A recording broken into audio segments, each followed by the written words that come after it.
എത്തി എളനാട്. വേഗം ഇറങ്ങൂ, വേഗം ഇറങ്ങൂ, ഇറങ്ങൂ ഇറങ്ങൂ ഇറങ്ങൂ, വേഗം ഇറങ്ങൂ.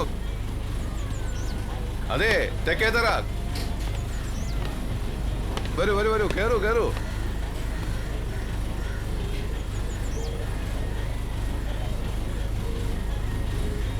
ഇതേതാ സ്ഥലം? എളനാട്.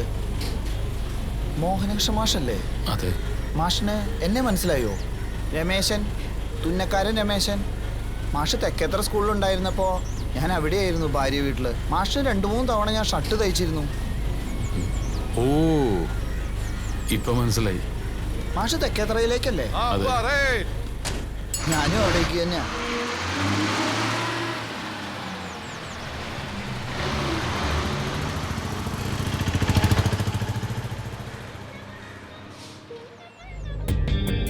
തീർന്നില്ലേ നിന്റെ വായന? ഇല്ല, you are right Athira. It's so touching. ഓരോ പേജ് കഴിയുമ്പോഴും അടുത്തത് എന്താണെന്ന് അറിയാനുള്ള ക്യൂരിയോസിറ്റി, ടെൻഷൻ. ഈ മോഹനകൃഷ്ണൻ ആള് കൊള്ളാൻ കേട്ടോ. ഒരു നടന്ന സംഭവത്തിന്റെ ചുവട് പിടിച്ചാണ് ഈ നോവൽ ഉണ്ടായതെന്നാ ആമുഖത്തിൽ പറഞ്ഞിട്ടുള്ളത്. ശരിയാ, അദ്ദേഹത്തിന്റെ മിക്ക നോവലുകളിലും നമ്മുടെ ചുറ്റുപാടും കാണുന്ന ആൾക്കാർ തന്നെയാ കഥാപാത്രങ്ങള്. എന്തൊക്കെയായാലും he is A genius. Yes, ആ അത് ശരിയാ. ഡോണ്ട് ഡിസ്റ്റർബ് അനു, ഞാനിതൊന്ന് മുഴുവൻ വായിച്ചു തീർത്തോട്ടെ.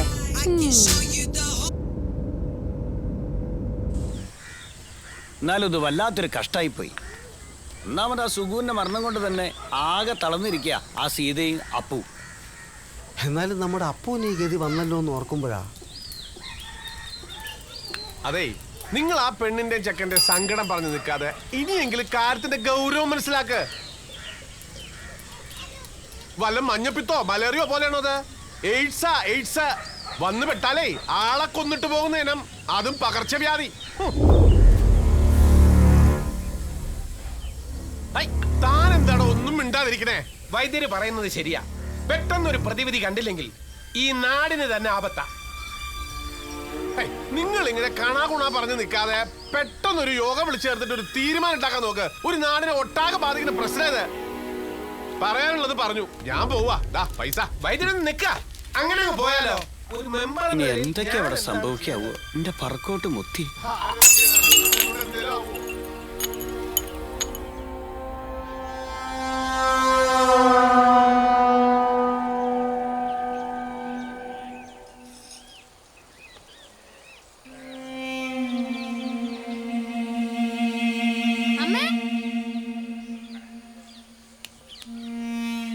നമ്മുടെ കുറിഞ്ഞ പൂച്ചയ്ക്ക് 2 കുട്ടികളാമേ. അമ്മയ്ക്ക് എന്താ പറ്റിയേ? സുഖമില്ലേ? ഞാൻ ഇന്നലെ തൊട്ട് ശ്രദ്ധിക്കാം അമ്മേനെ. അപ്പൊ എന്നോട് മിണ്ടണ പോലും ഇല്ല.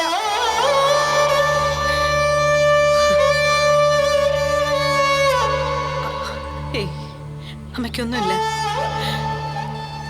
മോൻ സ്കൂളിൽ പോണ്ടേ? അമ്മ ദോശ ഉണ്ടാക്കി തരാം.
ടീച്ചറെ, അത് നോക്കിയേ.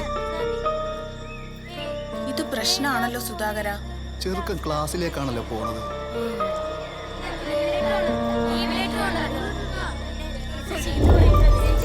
പറഞ്ഞതാ അപ്പൂന്റെ അസുഖം.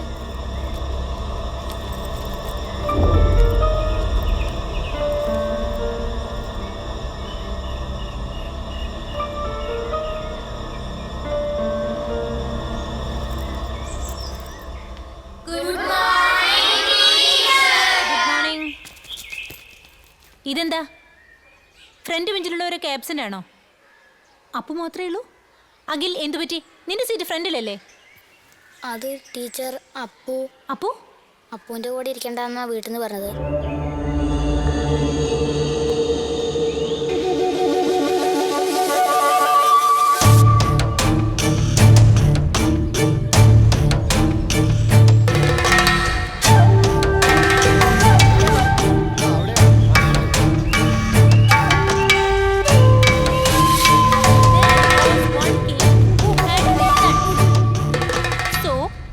to them, go out into the world and... ഒരു മിനിറ്റ്.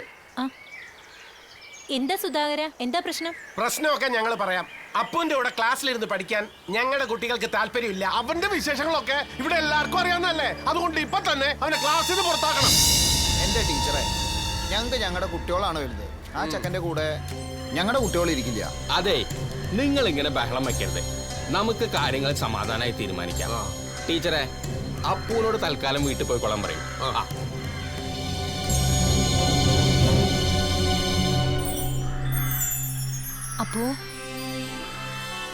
അപ്പോ വീട്ടിലേക്ക് പൊക്കോളൂ. 2 ദിവസം കഴിഞ്ഞിട്ട് വന്നാ മതി. ടീച്ചർക്ക് എന്നോട് ദേഷ്യ? പറയുന്നത് കേൾക്കൂ കുട്ടി. വാ.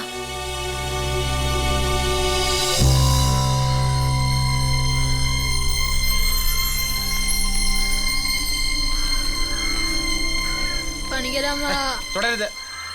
എന്തിനാ എന്നെ സ്കൂളിൽ നിന്ന് പറഞ്ഞു വിടണ? എല്ലാരും എന്തിനാ എന്നോട് ഇങ്ങനെ? എടാ, ഇന്ന് തൊട്ട് നീ സ്കൂളിൽ വരണ്ട, മര്യാദക്ക് വീട്ടിൽ ഇരുന്നോളാം. അങ്ങനൊന്നും പറയല്ലേ വൈദ്യമാവ. ഞാൻ ആരോടും മിണ്ടില്ല, കൂട്ടുകൂടെ ഇല്ല. എനിക്ക് പഠിക്കണം. എന്നെ പറഞ്ഞയക്കല്ലേ.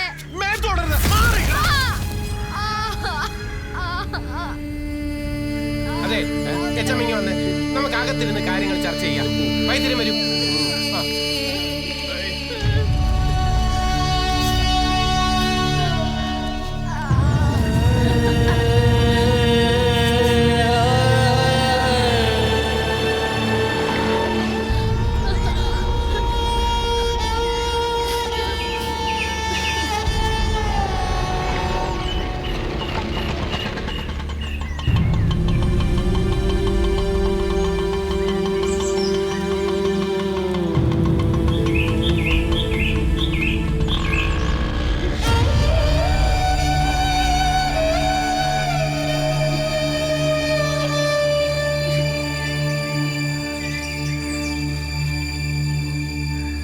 എന്താ ഇവിടെ വല്ല പ്രശ്നമുണ്ടോ?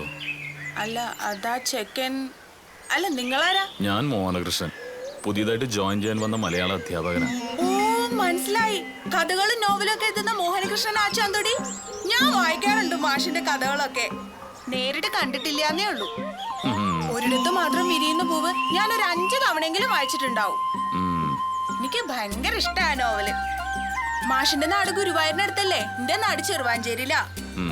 സുനിത ടീച്ചർ എന്നല്ലേ പേര്? എങ്ങനെ എന്റെ പേര് മനസ്സിലായത്? ഇവിടുന്ന് റിട്ടയർ ചെയ്ത നാരായണ മാഷിനെ എനിക്കറിയാം. മാഷ് ഒരു ഡിസ്ക്രിപ്ഷൻ തന്നിരുന്നു, ഈ സ്കൂളിനെ കുറിച്ചും പിന്നെ വായാടിയായ സുനിത ടീച്ചറെ കുറിച്ചും. ശരി.